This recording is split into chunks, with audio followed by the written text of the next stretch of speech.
옆에 계신 분들하고 인사하겠습니다. 잘 오셨습니다. 네, 우리 또 반가운 분들도 좀 오셨고요. 너무 감사합니다. 우리 오늘 제목이 길죠. 뭡니까? 율법 교사는 모르고 선한 사마리아인이 알았던 것이라는 제목으로 함께 말씀을 나누도록 하겠습니다. 그러면 이제 우리가 10장에 이제 거의 말미를 지금 보고 있고 다음에 이제 또 한 가지 이야기가 더 있긴 한데 10장의 어떤 주제적인 흐름들을 또 키워드로 여러분들이 좀 이 강해 설교 할 때는 좀 가지고 함께 가지고 가시는 게 좋습니다. 뭐 여러 가지가 있겠지만 어떻게 보면 이제 70인 제자를 파송하면서 제자의 어떤 정체성이죠. 진짜 제자가 무엇인가? 진짜 제자들의 삶은 무엇인가? 그럼 이제 제자는 나는 뭔가를 해야 되는 것 같고 뭔가 어떤 결과를 내야 되는 것 같고 그렇게 생각하죠. 선생님이 가르쳐 준 거를 제자가 이제 선생님에게 보여줘야 되잖아요. 그런 생각을 하기 때문에 뭔가 어떤 성과주의적 어떤 결과 중심적인 그런 마인드가 있을 수 있잖아요. 근데 결국은 좋은 일이 벌어졌어요. 제자들이 가서 귀신이 막 항복하고 근데 이제 예수님께서 말씀해 주신 것이 귀신이 항복하는 거 말고 하늘나라에 너의 이름이 기록된 것으로 기뻐하라 이렇게 해주셨습니다. 그러니까 한마디로 이 10장의 어떤 주제적 흐름은요. 결국 예수님이 오신 이유에 대해서 얘기하는 것 같아요. 그죠? 예수님이 오셔서 우리를 구원하시고 자녀 삼아주시고 그럼 그 자녀된 제자된 우리들이 어떤 마음으로 살아가야 되는가. 근데 세상 속에서는 참 많은 일들이 있을 수 있다. 그죠? 귀신이 항복하기도 하지만 때로는 그렇지 않은 일들도 있을 수 있다는 거예요. 근데 그런 모든 것들을 우리가 어떻게 배웠죠? 하나님의 영역, 하나님의 섭리다. 이제 그런 것들이 있죠. 그래서 이제 구원의 은혜를 입고 그 하나님의 영역과 섭리를 인정하는 신앙이 되면 결국은 성령 안에서 누리는 참 기쁨을 누리게 되는 거예요.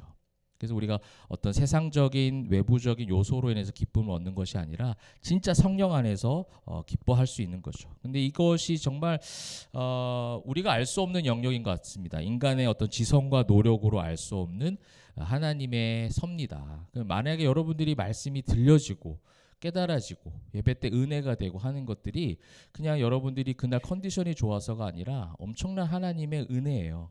엄청난 하나님의 개입하심입니다. 여러분들 향한 하나님의 계획 가운데 여러분들의 마음을 만져주시고 왜냐하면 우리가 지난번에도 봤지만 성령이 알게 해주시는 것 그죠? 성령이 나타내 주시고 알게 해주셔야 되고 보이게 하시고 듣게 하셔야 그게 가능한 것이지 내가 어떻게 우리가 지난번 제가 신학적인 어떤 용어도 말씀드렸잖아요. 계시에 의존해서 아무리 사색하고 묵상하고 연구한다고 해도 머리로는 알 수 있을지 모르지만 그것이 내 삶 속으로 녹아들어서 정말 예수님의 사람으로 자녀로 살아가는 것은요. 성령께서 해주셔야 가능한 거예요. 그 역사가 무슨 역사예요? 사도행전의 역사예요. 누가복음 썼고 사도행전을 썼잖아요. 그러니까 사도행전에서 그거를 보여주는 거예요. 하나님 누가를 통해서. 성령께서 임하셔야 성령께서 그들을 깨닫게 해주셔야 그들이 비로소 땅끝까지로 복음을 전하는 사도로서의 삶을 살게 되는 거죠. 그래서 우리가 제자로서도 배움이 필요하고 또 사도적 삶도 우리가 살아가야죠. 근데 이 사도적 삶을 살아가기 위해서는 뭐가 필요해요? 성령께서 깨닫게 해주심이 필요한 겁니다. 그래서 오늘도 우리가 말씀을 함께 나누고 할 때 성령께서 밝히 보여주신 은혜가 가득하기를 주님의 이름으로 축복합니다. 자 오늘 그러면 본 말씀을 하나씩 좀 보도록 할게요. 두 부분으로 좀 나누어서 보면 좋을 것 같습니다. 그래서 이제 5절부터 그 다음에 29절 정도까지의 말씀을 보고 그 다음에 이제 30절부터 36절까지의 말씀은 우리가 너무 잘 아는 유명한 비유죠. 선한 사마리아인에 대한 비유가 나옵니다. 이 부분에 대해서 적용 중심적 설교가 참 많아요. 사실은. 퍼센테이지로 봤을 때 그래서 결국은 제가 이제 저도 제목에 일부러 달아놨어요. 선한이라고 했는데 성경에서 말하는 선한이라는 관점과 우리가 생각하는 선한의 관점이 다를 수 있어요. 이게 세상적인 것과 성경적인 걸 우리가 구분할 필요가 있거든요. 그래서 오늘도 누가는 이 비유는 또 병행본문 또 어디에 나올까요? 모르겠죠. 안 나오니까 모르시는 거예요, 여러분들이. 네. 이렇게 하는 게 여러분 정상적 반응이에요. 만약에 마태 뭐 이런 거 했으면은 모르는데 아는 척 하십시오 이렇게 할 건데 어디 나왔나 이렇게 하시는 거 보니까 여러분 성경을 잘 아시는 것 같아요. 그래서 다른 본문에 안 나와요. 누가복음에만 나오는 이 비유가 선한 사마리아인의 비유인데 25절부터 29절은 너무나도 익숙한 이야기가 나옵니다. 이 이야기들은요, 지금 선한 사마리아인의 비유를 하기 전에 배경적 설명을 지금 율법 교사와 예수님이 대화를 나누시는데, 거기에 대한 대화 내용은 다른 복음서에 속속들이 등장하는 언어들이에요. 자, 한번 보실게요. 25절 보시면 이제 율법 교사가 일어나 예수를 시험하여리되, 이거 참 많이 나오잖아요. 그죠? 종교 지도자들, 바리새인들, 율법 교사가 항상 예수님을 시험하려고 뭔가 질문을 던지죠. 공경에 빠뜨리려고. 그래서 뭐 가늠한 여인을 데리고 온 적도 있었고, 또 질문을 한 적도 있었고, 이거는 병의 본문에 참 많이 나타나는 그런 어떤 사건입니다. 시험하여 이르되 선생님, 내가 무엇을 하여야 영생을 얻으리까? 이것도 많이 본 적이 있죠. 내가 어떻게 하면 영생을 얻을 수 있겠습니까? 하고 찾아온 한 부자 청년 이야기를 여러분 아실 거예요. 이건 어디 나와요? 네, 마태도 나오고, 네, 마가도 나오고, 누가도 나와요. 누가가 18장에 나와요, 그 사건이. 그러니까 이건 좀 또 다른 별개의 사건처럼 지금 누가가 하나를 기록해 놓은 걸 보면은, 아마도 성경은 사실은요, 예수님의 생애를 전부 다 기록하지는 않은 거예요. 굉장히 주요한 사건들만 아주 압축해서 요약한 겁니다. 그렇기 때문에 이 사건은 그때 그 사건 아니야? 지금 시간차가 다른데? 왜냐하면 그 부자 청년 이야기 누가 보면 18장에 나오거든요. 그래서 마태복음 19장, 마가복음 10장 이렇게 나오는 다 그런 내용들인데, 그 사건하고 또 다른 내용을 지금 이야기하는 걸 보면 아마 이러한 질문들을 예수님이 사역 가운데 참 많이 받았던 것 같습니다. 그죠? 왜냐하면 율법교사하면 이제 종교 지도자죠. 그 사람들이 생각하는 영생에 대한 것은 결국 뭐예요? 율법을 다 지켰느냐예요. 사실 다 지키지 못하죠. 근데 자기는 다 지켰다고 생각하는 거예요. 그리고 사람들 앞에서 지키는 거예요. 사람들 앞에서. 외식이죠, 외식. 예수님은 그걸 외식이라고 표현하셔서 늘 책망을 하시는데, 내가 무엇을 하여야 영생을 얻으리까예요. 그죠?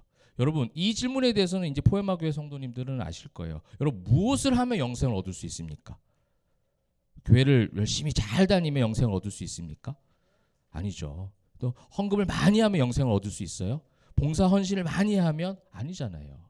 그 이름 뭐 하나밖에 없잖아요. 오직 예수 이름 말고는 영생을 얻을 수가 없어요. 예수님이 지금 앞에서 그것을 계속해서 복음을 선포하시지만 종교 지도자들은 거기에 대해서 이해를 하지 못하죠. 그러니까 선생님, 뭐 부르는 호칭도 벌써 다르죠. 선생님 하는데, 그 질문의 의도를 지금 누가는 기록을 하고 있습니다. 예수를 시험하여 이르되. 그러니까 그 질문에 대한 정말 진정으로 배우기 위한 질문이 아니라 굉장히 불순한 의도로 지금 질문을 하는 거예요. 이제 누가복음 10장에서 이러한 부류들이 이제 종종 등장을 시킵니다. 누가가 우리 지난 본문에 보면은 지혜롭고 슬기 있는 자, 뭐 선지자, 임금, 그죠? 율법교사, 누구보다도 잘 알 것 같은 사람이죠. 누구보다도 영생을 얻는 것에 대한 지식이 충만할 것 같고, 또 종교 생활도 잘 했을 것 같은 그런 사람인데, 그랬을 법한 사람인데 지금 어떻게 하는 거예요? 아무것도 모르는 거예요. 율법교사는요, 아는 것 같지만 모른다는 거예요. 이게 지금 중요한 키포인트고, 지난 본문과 이어진 흐름 속에 있는 거예요. 성령께서 알게 해주지 않으면 아무리 율법 교사라고 해도, 아무리 율법을 달달달 외운다 해도, 기도의 양이 많다고 해도 소용이 없다라는 거예요. 내가 무엇을 하여야 영생을 얻겠습니까? 그러니까 영생을 받는데 이 전제는 지금 뭐가 깔려 있는 거예요? 나는 더 이상 할 게 없을 만큼 영생을 받는데 충분한 자격을 갖추고 있다라는 걸 지금 전제하고 있는 거예요. 이게 이제 교만함이에요. 이게 이제 문제라는 거죠. 그래서 예수께서 이르시되 율법에 무엇이라 기록되었을 때 얘가 어떻게 읽느냐라고 하는 거예요. 이 질문 자체가 굉장히 심오합니다. 질문이 어떻게 지금 돼 있어요? 무엇이 기록되어 있는가? 그 다음에 뭐가 돼 있어요? 네가 어떻게 읽느냐예요. 여러분, 이게 정말 중요한 예수님의 전곡을 찌르는 질문인 거예요. 네가 지금 율법에 무엇이라 기록되어 있는가? 그걸 이제 지금 27절에 율법교사가 아주 장황하게 잘 대답합니다. 그죠? 그러면 그거는 오케이. 율법에 무엇이라 기록되는 거 너희가 아는데 너는 지금 어떻게 읽느냐예요. 여러분, 같은 성경이 주어지지만 해석이 얼마나 천차만별입니까? 같은 성경이 주어져 있지만 이 시대 한국 교회는 너무나도 많은 윤리 중심적, 그죠? 너무나도 많은 사람의 행위적인 부분에, 그다음에 이 세상의 관점에 너무 많이 치우쳐 있어요. 이 성경은요, 하늘 관점이거든요. 하늘나라 관점이고 하나님 중심적인데 세상적인 눈으로 다시 재해석을 하는 게 성경의 어떤 잘못된 해석 가운데 하나죠. 그러니까 이거를 하나님 중심적으로 전혀 해석하지 않아요. 무엇이라 기록되는 건 너무 잘 알죠. 창세기 다음에 출애굽기고 출애굽기 다음에 레위기, 레위기 다음에 다 알잖아요. 지금 이렇게 성경의 지식이 충만한데 무엇이라 기록되어 있는 건 너무 잘 알아요. 우리는. 그리고 방금 좀 충격받으신 분이 계실 수 있어요. 창세 다음에 모르겠는데 모르겠는데 이러면 충격받은 괜찮아요. 그는 시간이 지나면 다 알게 돼 있어요. 그 다음에 성경책 보면 창출 다 적혀 있기 때문에 그거 찾아봐도 무방해요. 아무 상관없어요. 근데 무엇이냐면 그렇게 기록되어 있는 게 뭔지는 알겠는데 다 10년, 20년, 30년 교회 다니다 보면 많이 쌓이죠. 시간이 지나서 쌓인 것만 해도 얼마나 많이 있겠어요. 설교를 들은 횟수도 얼마나 많이 있겠습니까. 그리고 요즘에 유튜브 틀면 엄청난 정보화 시대에 살고 있기 때문에 여러분들이 무엇이 기록되어 있는가 정보를 습득하는 데는 어렵지 않은 시대에 또 살고 있잖아요. 근데 문제는 네가 어떻게 읽느냐예요. 여러분 성경을 온전하게 읽는 은혜가 우리 안에 있기를 소망합니다. 저는 이것만 우리 교회에 있으면 돼요. 다른 거 다 필요 없어요. 정말 우리 성도 한 사람 한 사람이 성경에 무엇이 기록되어 있는지도 많이 공부하시면 좋겠고 그 다음에 그것으로 끝나는 것이 아니라 그것으로 끝나면 이제 뭐가 되는 겁니까? 종교주의가 되는 거예요. 근데 성경을 어떻게 읽는지까지 하나님께서 은혜 주셔서 온전하게 읽는 저와 여러분 되기를 소망합니다. 여러분 이게 참 중요한 것 같아요. 근데 이제 27절의 대답을 보시면 여러분 이 대답 많이 보셨죠? 율법에 그러니까 가장 중요한 계명이 무엇입니까? 라고 묻는 다른 어떤 병행 본문이 있어요. 마태복음 22장에도 나오고 마가복음에도 나오고 마가복음 12장에도 나오고 이게 병행 본문 나오는데 그때 이야기는 가장 큰 중요한 계명이 무엇입니까? 또 예수님 시험하려고 공경에 빠뜨리려고 딱 질문하니까 예수님께서 이렇게 대답을 해주세요. 정말 중요한 계명은 무엇이냐면 하나님을 마음과 목숨과 힘과 뜻을 다해 사랑하는 게 첫째다. 이게 이제 마태복음 나오잖아요. 선생님 율법 중에서 어느 계명이 큽니까? 뭐라고 되어 있어요? 30절에 예수께서 이르시되 그러니까 예수님께서 해주신 답이에요. 네 마음을 다하고 목숨 다하고 뜻을 다해 주 너의 하나님 사랑하라. 그 다음에 나오는 게 뭡니까? 이것이 크고 첫째 되는 계명이고 둘째도 그와 같으니 네 이웃을 내 자신같이 사랑하라. 자 27절에 달라요 같아요? 틀린 그림 찾기 식으로 해가지고 좀 달라요 막 이러지 마시고 내용이 같다고 하시면 돼요. 그냥 그죠? 글자 한 글자 다른데요 막 이렇게 너무 디테일하게 좀 여러분 나오실 것 같은 그런 눈빛이어서 제가 좀 불안한데 같잖아요. 내용이 하나님을 마음과 목숨과 뜻을 다해 사랑하라. 그 다음 두 번째는 내 이웃을 내 몸과 같이 사랑하라. 근데 이걸 지금 누가 대답했어요? 여기서는 율법교사 대답하는 거예요. 그러니까 무엇이라고 기록되어 있는지는 너무나도 잘 알고 있는 거예요. 그러니까 마태복음, 마가복음에 등장한 이 어떤 사람이 예수님 앞에 어느 계명이 큽니까? 라고 물었을 때 대답한 이 내용은요. 그들이 몰라서 해준 이야기가 아니에요. 다 알고 있어요. 다 알고 있는 내용이더라는 거예요. 지금 누가를 보게 되어지면. 시간적 시점도 사실은 마태와 마가는 좀 더 뒤에예요. 나중에 저 밑에 이제 예루살렘까지 당도했을 때 일어난 일이거든요. 그러니까 지금은 예루살렘 가는 길이잖아요. 아직 갈릴리 지방에서. 그러니까 시점으로 봐도 아직 그거랑 다른 시점인데 너무나도 똑같이 지금 누가는 기록을 해놓으면서 이 이야기를 당대 종교 지도자들이 율법 교사들이 모르는 바가 아니더라는 거예요. 지식적으로 너무 잘 알고 있어요. 사랑하는 성도 여러분, 우리가 성경을 아는 것이 알고 있는 것 이것을 지식적으로만 채워가는 그런 어떤 세속주의적 어떤 종교주의자들이 되지 않기를 바랍니다. 여러분 이것이 우리에게 있는 가장 중요한 싸움이에요. 여러분 이거 그러니까 한마디로 말하면 모르는데 아는 척하는 거하고 똑같은 거예요. 지금 오늘 보시면 예수님께서 이르실 때 뭐라고 했어요? 네 대답이 옳도다. 내 대답이 옳도다. 이를 행하라. 그러면 살리라. 어떻게 읽었느냐는 이제 네가 어떻게 하는지 그 다음을 통해서 알 수 있다는 거죠. 그러니까 이제 29절에 그 사람이 자기를 옳게 보이려고 이게 중요한 거죠. 자기를 옳게 보이려고. 여러분 모르는데 지식적으로 그냥 무엇이라 기록되어 있는가를 알아서 아는 척하는 사람들은요 결국은 종교주의자들의 특징입니다. 결국 마침내는 뭐 하는 거예요? 자기를 옳게 보이려고 하는 거예요. 하나님을 찬양하고 하나님을 드러내고 하나님을 높입니다라는 말을 교회에서 안 하는 사람은 없어요. 모든 목회자가 다 하는 이야기고 모든 성도들이 다 하는 말입니다. 그런데 결국은요, 마침내 그 속내 그 마음의 중심에는 자기를 옳게 보이려고 할 때가 있다라는 거예요. 종교주의자가 되면 그렇게 될 수밖에 없어요. 지금 우리가 아침 묵상을 사사기를 하고 있잖아요. 사사기의 말씀의 어떤 지금 흐름 속에 이 드보라라는 사사에서 기드온이라는 사사가 넘어오면서 그 이야기가 아마 중점적으로 좀 다뤄지고 있을 거예요. 드보라는 마지막까지 드보라의 찬송시가 사사기에 담겨져 있을 만큼 뭐예요? 여호와께서 나와 함께 하셔서 나의 용사가 되어주셔서 함께 하셨다라는 실질적 실상의 고백들을 하게 되어지거든요. 근데 기드온은요, 엄청난 승리를 하고 나중에 여러분들이 다 보시게 되겠지만 결국 뭐예요? 하나님이 하셨다 말은 잘해요. 무엇이라 기록되어 있는 것까지는 잘 알아요. 그런데 어떻게 읽는가가 달라집니다. 기드온은. 여러분, 이 선상에서 정말 이 선상에서 마귀는 엄청나게 우리를 유혹을 합니다. 그러니까 모르는데 아는 척하게 되어지면 내 대답은 옳은데 이를 행하라. 그리하면 그 다음에 예수님께서 뭐라고 했어요? 살리라고 돼 있어요. 살리라. 이 구원의 은혜를 경험한 사람들, 우리가 구원의 산수 공식이 뭐였어요? 칭의 더하기 잘한다. 이제 성화잖아요. 칭의만 되는 것이 아니에요. 칭의 더하기 성화는 구원이 되는 거예요. 예수님께서 우리를 의롭다 칭해 주셔서 구원하여 주셨다면 그 구원받은 하나님의 자녀답게 뭐예요? 옳게 행해야죠. 읽은 만큼 성경을 어떻게 읽었는지 안다면 어떻게 읽었는지는 이제 내 삶 속에서 소화가 되어져서 증명이 되어져야 돼요. 언어로 증명이 되어져야죠. 그죠? 여러분 가족 간의 관계 속에서 또 여러분 직장에서 학교에서 모든 세상 바깥에서 여러분의 삶의 모습들, 여러분이 가지고 있는 세상적 가치관과 주관들, 관점들이요 바뀌는 것을 자꾸 경험해야 돼요.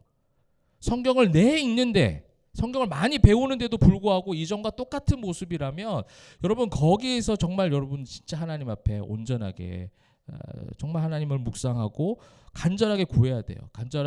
사실 간절하게 구해도 주실까 말까 그건 하나님의 영역이기 때문에 확답할 수 없는데 여러분들에게 저는 그래서 그런 거 기도를 해요. 간절히 안 구해도 제발 주세요 하나님. 뭐 이런 거 있잖아요.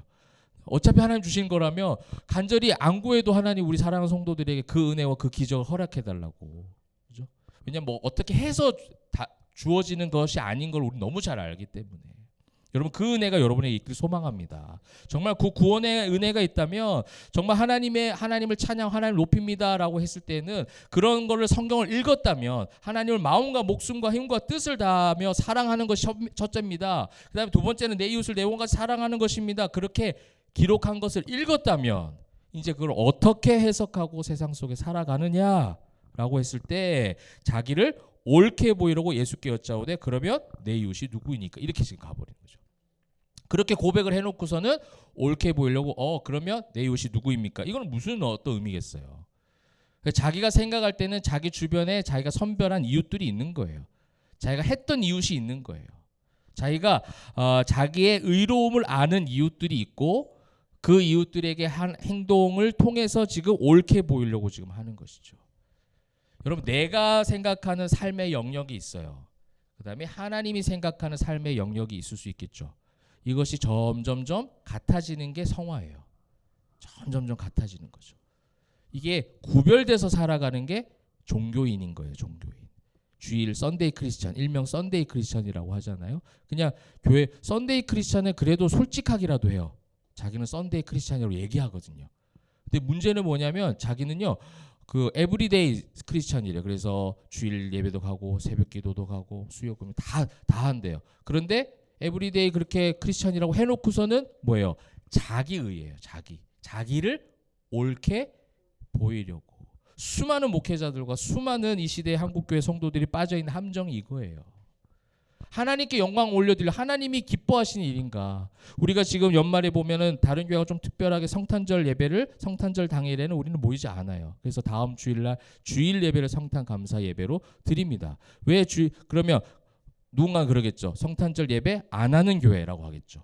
여러분 우리 안 하는 게 아니라 거기서 다른 에너지를 쓰라는 거예요. 그 성탄절에 내 가족에게 내 믿지 않는 가족과 보내라는 거예요. 그래서 어떤 우리 청년 얘기하더라고. 믿지 않는 부모님이 성탄절 나 바쁘지 교회 가지. 교회 안 가. 교회를 왜 안 가? 안 믿는 사람이 더 물어보는 거야. 이렇게 소망의 이유를 못 묻게 만들어야 돼요. 궁금하잖아 벌써. 성탄절인데 교회를 왜 안 가? 이 질문 얼마나 좋은 질문이에요. 그때 뭐 하라는 거예요? 그때 부모님한테 더 잘하고 가서. 그게 뭐예요? 성탄절 예수님께서 오신 정신을 어떻게 읽느냐가 잘 소화돼서 생활한 진짜 신앙인이라는 거예요. 여러분 그런 허식들 그런 어떤 필요 없는 것들이 지금 너무 많이 한국교회에 들어와 있습니다. 여러분 이거를 우리는 오직 예수라고 말만 할 것이 아니라 진짜 과감하게 결단해서 잘라낼 것은 잘라내야 돼요. 하나님을 마음과 힘과 뜻을 다해서 사랑하지 못하게 한다면 끊어내야 돼요. 내 이웃을 내 몸과 같이 사랑하지 못하게 하는 것이 있다면 끊어내야 돼요. 과감하게. 여러분 그것이 무엇이라 기록되어 있는지를 알고 플러스 잘 읽는 진짜 신앙인의 신앙 고백인 줄 믿으시길 바랍니다. 그러면 그 성령께서 이렇게 이제 알게 해주셔야 되잖아요. 내 이웃이 누구니까 이렇게 물었을 때 30절에 이제 예수님께서 그걸 어떻게 보면 간접적으로 느끼도록 비유를 하나 이제 말씀해 주십니다. 이 비유는 너무 잘 아는 비유죠. 어떤 사람이 예루살렘에서 여리고로 내려가다가 강도를 만나매 강도들이 그 옷을 벗기고 때려 거의 죽은 것을 버리고 갔다. 이런 이제 장면이 나옵니다. 그래서 이제 어떤 사람이 강도를 당한 거 이때는 그 고대 사회는 이렇게 길을 가다 광야에서 강도를 만난 일이 굉장히 많이 있어요. 그러니까 아마 이 사건들이 일상에서 자주 벌어지는 일들이었을 겁니다. 이제 그런 일들이 있었다는 거죠. 옷을 벗기고 때려 거의 죽은 것을 버리고 갔다. 그러면 거의 죽은 거예요. 그러니까 죽은 거예요, 안 죽은 거예요? 네, 안 죽었어요. 그런데 31절에 보면 그 거의 죽은 사람, 안 죽은 사람인데 그렇게 당한 사람을 마침 한 제사장이 그 길로 내려가다가 그를 보고 어떻게 해요? 피하여 지나가 버려요. 왜 피하고 지나갔을까요? 여러분 이제 시체 그 율법주의적인 게 있는 거예요. 피 흘린 자, 죽은 자를 만지면 안 된다라는 율법주의에 빠져 있는 거예요. 지금 보세요. 율법의 정신이 뭐였어요? 하나님 사랑하고 이웃을 사랑하라고 그랬어요. 그죠? 그런 이웃을 사랑하라고 했는데 율법의 잘못된 그 율법의 어떤 그 기록된 그 문구만 보고 거기에 대해서 그 자기중심적 해석, 자기 의로움 해석이 가득한 이 대표적인 사람이 제사장인데 이 사람이 어떻게 한 거예요? 보고 피하여 지나가요. 그다음 또 이와 같이 한 레위인도 마찬가지죠. 레위인도 그곳에 이르러 그를 보고 피하여 지나가 버리는 거예요. 이게 우리가 이제 가져야 될 경각심이고 우리 믿는 사람으로서 가져야 될 중요한 어떤 우리를 향한 책망이기도 합니다. 여러분 그래서 우리 교회가 그런 걸 자꾸 지키려고 하는 거예요. 안 하는 게 아니에요. 여러분 그 에너지를 어디에요? 하나님을 사랑하는 데 쓰시고 그 다음에 이웃을 사랑하는데 제발 그 시간에 교회에 오지 말고 요것만 딱 자르면 이제 이단이 되는 거죠. 교회에 오지 말고 막 이런 거. 그죠? 과하게 자꾸 교회 와서 뭐 하지 말고 여러분 가정에서 여러분 일상에서 예수님의 사랑을 전해주세요. 그게 진짜 예수 믿는 사람이에요. 교회에 대한 불필요한 물론 그것이 뭐 어떤 답이 있다 맞고 틀리다를 떠나서 제가 그냥 목회해오는 모든 몇 년 됐지? 20여 년 됐네요. 2006년에 시작했으니까 내년 20주년입니다. 그죠. 대파티에다. 20주년이네요. 20년 동안 계속 교회 생활하면서 생각했던 게 그거예요. 정말 이게 우리가 예수님을 보지 못하게 만드는 게 너무 많구나. 아까 우리 태원 청년 차 타고 오면서 농담처럼 웃으면서 했던 얘기도 그래요. 성탄절 되면요. 교육자들끼리 농담처럼 무슨 얘기하냐면 예수님 오셔서 너무 힘들다. 크리스마스 이브 행사, 크리스마스 당일 행사, 크리스마스 전 행사, 크리스마스 후 행사. 그러면 끝나자마자 송구 영신 준비해야 되거든요. 그러니까 예수님 오셔서 너무 힘들다 우리 이러면서 막 웃었거든요. 예수님 오셔서 기뻐해야 되는데. 그러니까 뭐예요? 이게 농담처럼 한 이야기지만 우리 안에 그런 게 너무 많아요, 사실은. 그걸 최고 저는 제 몸은 다이어트는 지금 미루고 있지만 우리 영적인 다이어트는 계속해서 해야 돼요. 계속해서 말씀을 통해서 무엇이라 기록된 읽었으면 어떻게 읽는지까지 우리가 해서 계속 내 안에 있는 것들을 뺄 건 빼야 돼. 버릴 건 자꾸 버려야 되는 거죠. 근데 이 제사장 레위인 보세요. 그런 게 없는 거예요. 무엇이라 있는지만 잘 아는 거죠. 그러니까 보고 피하여 지나갑니다. 그런데 33절 어떤 사람이 등장합니까? 사마리아 사람이 등장을 해요. 사마리아 사람을 갑자기 이제 예수님께서 등장을 시킵니다. 이거는 사마리아 사람에 대한 이야기가 이전에 한번 나온 적이 있나요? 언제 한번 나왔나요? 사마리아 사람? 뭐 이렇게 9장 52절 보세요. 너무 근래에 나왔죠? 되게 옛날 이야기 같지만 여러분 생각보다 근래에 나왔어요. 9장 52절 보세요. 그 요한 이야기 나올 때 사자들 앞서 보내시며 그들이 가서 예수를 위하여 준비하려고 사마리아인 한 마을에 들어갔는데 그들이 받아들이지 않았다. 그러니까 요한하고 야고보가 신나갖고 뭐예요?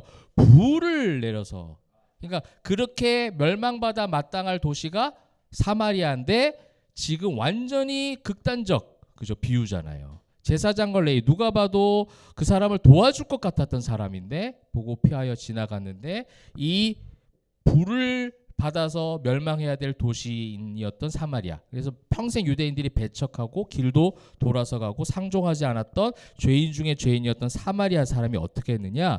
여행하는 중 거기로 그를 보고 불쌍히 여겨.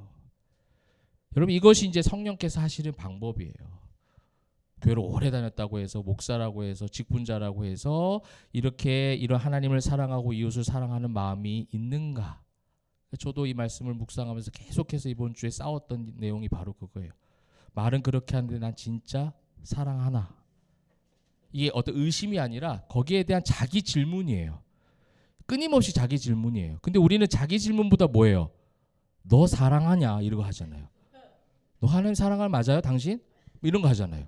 아이고 저 사람 이웃 안 사랑하네. 정죄하고 판단하기 바쁘죠. 나를 돌아보지 않아요. 이 제사장과 레위인들은 늘 정죄하고 판단하고 율법 교사도 지금 그래서 예수님 시험하는 거잖아요. 근데 사마리아 사람이 뭐예요? 불쌍히 여겨. 우리에게 이 마음이 있길 소망합니다. 불쌍히 여겨. 가까이 가서 그 기름과 포도주를 그 상처에 붓고 굉장히 구체적인 어떤 도움을 주고 있는 거죠. 자기 짐승에 태워 주막으로 데려가 돌보아주네. 우리가 이제 교회 다니면서 그런 말들 하잖아요. 교회 다닌 사람들 이제 하는 거짓말 중에 제일 많이 하는 거짓말 뭐예요? 뭐가 있어요? 뭐 어떤 어려움을 당한 사람이 있어요. 아 역시 우리 포에마 성도들은 거짓말 안 하니까 잘 모른다. 나는 알지 근데? 네, 기도할게요. 기도 안 하면서 기도할게요. 이 말 되게 많이 하거든요. 그러니까 이 성도들끼리도 뭔가 도움을 준다고 했을 때 굉장히 있잖아요. 막연. 이 말로 끝나거든요. 사실은. 제가 기도할게요. 집사님 기도할게요. 그러고 나선 딱 돌아서면 그 사람의 아픔에 대해서 전혀 생각 안 해요. 그래서 정말 기도하는 사람들, 여러분들 이제 누가 기도를 날 진짜 해주나 이거를 증명하는 방법은 뭐냐면 어려운 일 있어서 기도할게 했죠. 그분이. 그럼 그 다음 주에 그 얘기를 또 물어보면 진짜 기도한 거예요. 어떻게 됐어요? 좀 괜찮아지셨어요? 이렇게 묻는다면 진짜 기도한 거예요. 이거 또 정죄와 판단으로 가버리고 못 물어볼 수도 있어요. 근데 진짜 기도해도 잠잠히 기도하는 분들도 있습니다. 네. 근데 진짜로 그래요. 우리가 구체적 도움을 주는 것보다는 기도할게요로 끝나버린 거예요. 이게 제사장 레위인 어떤 종교인들의 특징이죠. 여러분 우리가 뭐 이렇게 지금 뭐 기름을 붓고 뭐 상처를 싸매고 여러분들께 그렇게 막 소소하게 세밀하게 하셔야 됩니다. 이런 제가 선한 행동 윤리적인 걸 얘기하는 것이 아니라 진짜 마음으로 그렇게 성도들 간에 기도하라는 거예요. 정말 상처를 싸매어주는 그런 마음으로. 울 때 같이 울고 웃을 때 같이 웃고. 여러분 이거 당연해요? 아니면 이거 이상해요? 당연하죠. 이것도 잘 못해요. 우리 믿는 사람들이. 남들 울 때 웃어요. 남도 웃을 때 울어요. 이게 세상 사람들만 그런 게 아니라 교회 안에서 얼마나 많은지 몰라요. 슬픈 일을 당하면 같이 거기에 대해서 이렇다 저렇다 얘기하지 말고 같이 우는 거예요. 그냥 같이 그 상처 싸매어주는 거예요. 불쌍히 여겨주는 거죠. 기뻐하는 일이 있으면 같이 좀 리액션 잘 막 해가지고 많이 기뻐해 주세요. 그런 것들이 우리 안에 어떤 좀 진짜 구체적인 어떤 신앙인들의 나눔인 것 같아요. 그러니까 하나님을 사랑하고 이웃을 사랑한다고 했을 때의 그 감정적 민감함, 이것들이 우리 안에 있는지를 한번 체크해 봐야 되는 거죠. 아주 세밀하게 민감하게 이 사람을 지금 도와주고 있습니다. 그래서 자기 짐승에 태워서 주막으로 또 데려가서 돌보아 주는 거예요. 근데 거기 끝나지 않아요. 35절 보니까 그 이튿날 그가 주막 주인에게 데나리온 2를 내어주며, 이제 한 데나리온은요 이제 노동자 하루 품삯이에요. 그러니까 2를 줬다는 거는 그래도 작은 돈은 아닙니다. 그래서 충분히 그를 케어할 수 있는 돈을 내어줬습니다. 그러면서 이 사람을 돌보아주라. 비용이 더 들면 내가 돌아올 때에 갚으리라. 여러분, 이 이야기를 통해서 제가 선한 사마리아인의 윤리적인 이야기를 얘기한 것이 아니다고 했는데, 이 이야기 속에 지금 누가 좀 발견이 돼요? 사실 예수님이 발견이 되어져야 돼요. 우리 예수님께서 어떻게 해요? 사실 어찌 보면 이 모든 강도 만난 자, 피 흘리고 이 강도 만난 자가 결국 지금 예수님께서 어디로 가고 계세요? 예루살렘을 가고 있잖아요. 근데 이제 역으로 얘기했죠. 예루살렘에서 여리고로 내려간다. 근데 지금 예수님은 예루살렘으로 올라가는 중이죠. 이거를 약간은 어떤 교차적인 어떤 의미로 그렇게 좀 설명을 하시는 거예요. 그런 가운데 그 나타난 사마리아 사람은 뭐냐면, 이거는 누가적 관점이에요. 그러니까 이 복음이 유대인들에게만 국한된 것이 아니라 자기를 비롯해서 사도행전의 역사처럼 하나님이 선택한 사람, 그러니까 지난주 말씀과 이어지는 거죠. 성령께서 나타내 보여주시고 알게 해주시는 모든 이에게 예수가 전해진다라는 거죠. 사마리아 사람이라 할지라도. 그래서 이 복음이 예수님의 죽으심의 피 흘림의 이 십자가 은혜가 결국 이런 복음의 확산을 가져올 것이고, 그 다음에 이 복음의 확산이 결국은 뭐예요? 다시 돌아올 것이다라고 하잖아요. 그죠? 다시 돌아와서 내가 그 비용을 다 지불하는 때가 올 것이다. 예수님의 다시 오심까지 우리가 발견할 수 있는 부분이에요. 그러니까 이건 복음적 요소가 담겨져 있는 비유인데, 이 비유를 깨달을 리가 없다는 거죠. 직접적으로 얘기해줘도 모르는데 이렇게 돌려서 예수님께서 심오하게 얘기해 주신 것을 율법교사가 잘 알지를 못해요. 그럼에도 불구하고 내 생각엔 이 세 사람 중에 누가 강도 만난 자의 이웃이 되겠느냐, 너무나 아주 단편적인 그런 어떤 질문을 하니까 30절 이르되 자비를 베푼 자니이다. 이제 사마리아 사람이라고도 안 합니다. 그죠? 자비를 베푼 자니이다. 예수께서 이르시되 가서 너도 이와 같이 하라. 굉장히 단순해요. 네가 이게 성경이야. 이게 성경이면 너도 이와 같이 하라. 근데 그 다음 내용은 이 사람이 어떻게 했는지 생략이 돼 있어서 알지 못합니다. 근데 나중에 우리가 이 비슷한 질문과 비슷한 대화 가운데 있었던 부자 청년 이야기 너무 잘 알죠. 그 결말을 어떻게 했습니까? 근심하고 돌아가 버립니다. 그죠? 그러니까 그에게 뭐가 있어서? 재물이 있는 거예요. 아직도 자기 영역이 있는 거예요. 종교적 자기 열심이 있어요. 종교적 자기 의가 있어요. 자기 재물이 있어요. 실력이 있어요. 경험이 있어요. 이것이 계속해서 남아있는 가운데서는 절대로 성령이 보여주시고 알게 해주시는 것을 깨달아 알 수가 없어요. 여러분, 그래서 신앙인들 이 깨달아 아는 사람들의 특징은요, 결국 이 제가 방금 말했던 이 자기 의적인 요소들이 하나씩 하나씩 끊어진 사람들이 그걸 알더라고요. 하나씩 하나씩 끊어져서 그것들이 빠져나가고 정말 하나님, 내가 더 이상 이 세상 가운데 내 힘으로 살 힘이 없습니다라고 말하는 순간에 성령께서 나타내 보이신 것을 보는 은혜가 그때부터 시작되더라는 거예요. 여러분, 그래서 만약에 세상적인 거 여러분이 쥐고 있었던 거, 그것들을 하나님께서 꼭 내가 세상 쥐고 있던 걸 손을 펴서 버리게 하시고 끊어내게 하시고 한다면, 그 끊어내고 버릴 때 그 순간적인 영육적 고통은 있겠죠. 순간적인 외로움도 있을 수 있어요. 순간적인 아픔이 있을 수 있습니다. 그런데 내가 그리스도와 함께 십자가에 못 박혀 죽는 그 순간, 그 다음에 어떻게 되는 거예요? 하나님의 아들을 믿는 믿음 안에서 다시 살아납니다. 여기서 신앙이 시작되는 거예요. 여러분, 이 과정까지, 이 단계까지 저와 여러분, 우리 포에마 성도들이 주님이 다시 오시는 그날까지 이 싸움만 하자고요. 이 일만 우리가 힘을 내보자고요. 그렇죠? 이것을 어떤 하나님의 은혜들을 계속해서 누리고 경험해서 간증하고 은혜를 나누는 그런 진짜 신앙 공동체가 되기를 주님의 이름으로 축복합니다. 그래서 율법교사는 모르고, 누가 봐도 율법교사 많이 아는 사람이죠. 근데 율법교사는 이걸 몰랐어요. 근데 선한 사마리아인, 이 사마리아인은 율법교사랑 비교해봤을 때 율법을 많이 알았을까요? 몰랐을까요? 거의 몰랐다고 봐야죠. 그런데 그는 알고 행한 그 하나님이 원하시는 그 마음대로 행하는 모습들을 우리 성경에서 지금 비유적으로 말씀해 주신 거예요. 이들은 아무것도 몰라도 내가 이들에게 그 사랑의 마음을 주는 순간 불쌍히 여김이 시작되고, 사마리아 사람들이 잘했다는 것이 아니라, 사마리아 사람들이 이렇다 저렇다 어떤 선하다 악하다의 행동이 아니에요. 그들이 봤을 때 사마리아 사람들은 절대 개종될 것 같지 않았던 대상자들이었거든요. 근데 성령께서 하시면 가능해진다라는 거예요. 그래서 우리 하나님의 역사, 하나님의 능력을 여러분 더 많이 신뢰하시면 좋겠습니다. 여러분 주변에 가족들이 믿지 않는 가족들도 있을 수 있고 가족 친지들 중에 그 모든 그 상황 가운데서도 하나님이 하실 일에 대해서 그렇죠? 하나님이 하시면 되는 거예요. 근데 그 하나님이 하시면 된다는 것을 또 잘못 이해해서 뭐 하는 거예요? 그 순간 내 손이 팍 앞서가요. 이게 이제 종교인의 특징인 거예요. 하나님이 하실 겁니다 하고 좀 기다려야 되는데 그 다음에 거기서 지혜를 구해야 돼요. 하나님께서 가시는 것을 뒤에서 따라갈 줄 알아야 되는데 거기서 뭐예요? 내 손을 확 써버리는 거예요. 이게 뭐또 교회 없나? 막 이런 식으로. 막 이렇게 교회 다녀야 된다. 교회 안 가면 예수천당 불신지옥이다. 이렇게 해버리는 거죠. 이게 이제 우리의 이 시대 한국교회의 어떤 과한 모습이었잖아요.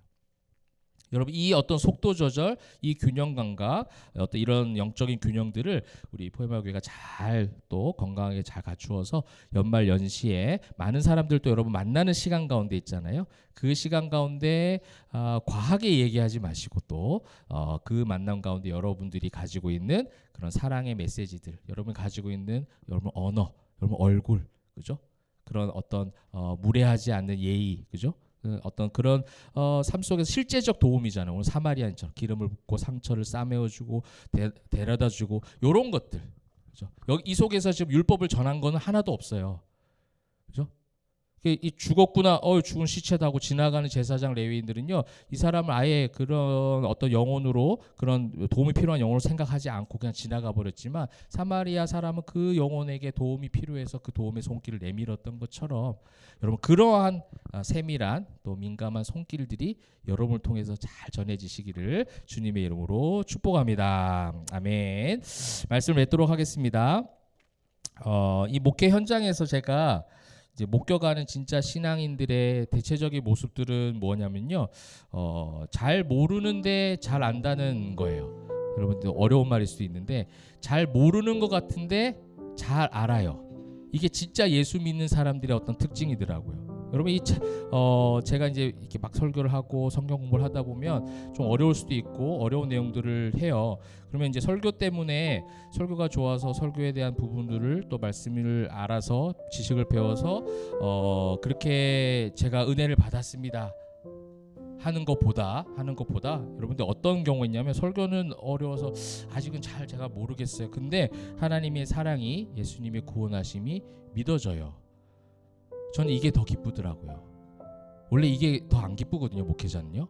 내 이야기 좀 듣고 잘 이해하면 좋겠는데 왜 내 말을 이해를 못하지? 이렇게 하는데 개척을 하고 바뀐 게 그거예요. 제가 하는 이 내용, 제가 뿌린 이것들이 김성천이 하는 말이 어떻게 능력이 있어요? 능력 없어요. 근데 그게 어려워서 이해가 안 되는데 누군가는 하나님의 사랑이 느껴진다고 하고 누군가는 예수님이 나를 구원하신 거에 대한 확신이 느껴진다고 하는 그런 어떤 초신자들, 처음 예수 믿는 사람들의 고백을 들어보면 와, 진짜 성령께서 하시는 거구나, 이걸 많이 느낍니다. 여러분 우리가 잘 몰라야 되는 건요, 계속 좀 모릅시다. 우리 그죠? 잘 모르는데 잘 모르는 것들이 뭘까요? 여러분 저는 그렇게 생각해요. 우리의 어떤 기존의 어떤 교회 생활이 잘 모르는 거, 그렇죠? 성경 지식 좀 몰라도 돼요. 신앙의 연수도 그렇고요. 개인주의적인 자기 의에 어떤 국한된 헌신과 봉사, 내가 기도 많이 했다는 기도의 양, 어떤 종교주의적인 그런 시스템들, 이런 거 우리 계속 좀 모릅시다. 그냥 할렐루야. 네, 몰라도 돼요. 여러분 이거 만약에 이거 몰라서 우리 교회 보고 뭐라고 한다면 괜찮아요. 그거는 우리 사도행전의 의로운 핍박인 거예요.